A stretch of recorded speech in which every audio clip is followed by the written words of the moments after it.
Hi everybody, it's Clint. Miss you and can't wait to see everybody at church again, hopefully soon. Hopefully won't last too long. But let's get right to it. I want to talk about John chapter 21, and I think there's a couple things there. Just a little part of it I'm going to focus on because there's a whole lot there, but yeah, I think the part of it that I'm going to focus on is very applicable to us today.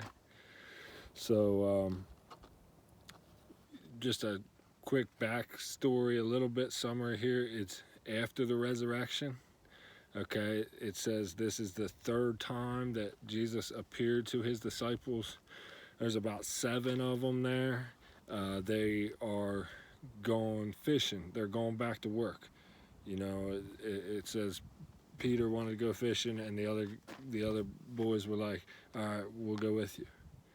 And so they're out all night, you know, working third shift, didn't catch anything, and Jesus hollers at them from the shore, "You guys catch anything?" And they're like, "Nah," and put the net on the other side. You know what happens, and the net is full of fish, 153 it says. So John gets deja vu, like he has a flashback. He's like, he tells Peter, he's like, because this happened before. He tells Peter, he's like, "It's the Lord." Yeah, he knows when the net filled up with fish. So Peter's like, puts on his coat, jumps in, and swims to the shore. And then there's a conversation between Jesus and Peter. And he talks to him, and he asks him 3 times, "Do you love me?"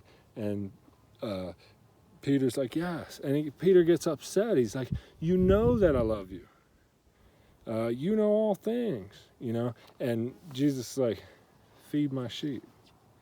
You know, it's almost like Jesus is like, "Okay, you love me? Do something about it." And I think that's applicable for us today, you know.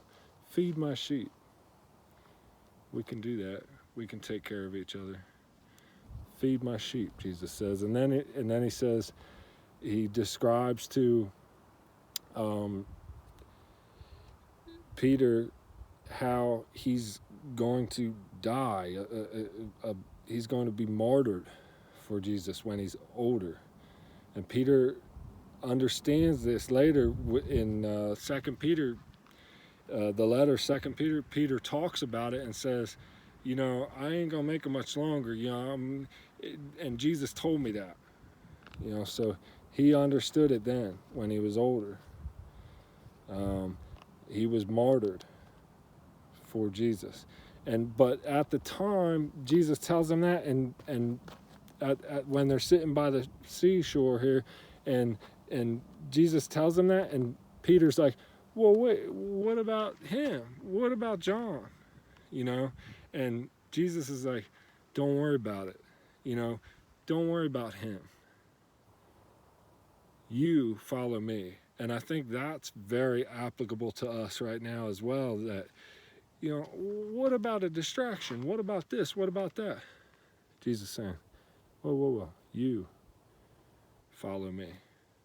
So, saving the best for last, let's read the word now, and I hope you take time to read the whole chapter, but we're just going to start verse 17 to 22, just this little section of it. He said to him the third time, "Simon, son of John, do you love me?" Peter was grieved because he said to him the third time, "Do you love me?" And he said to him, "Lord, you know everything. You know that I love you." Jesus said to him, "Feed my sheep. Truly, truly, I say to you, when you were young, you used to dress yourself and walk wherever you wanted. But when you're old, you will stretch out your hands, another will dress you and carry you where you do not want to go." This he said to show by what kind of death he was to glorify God.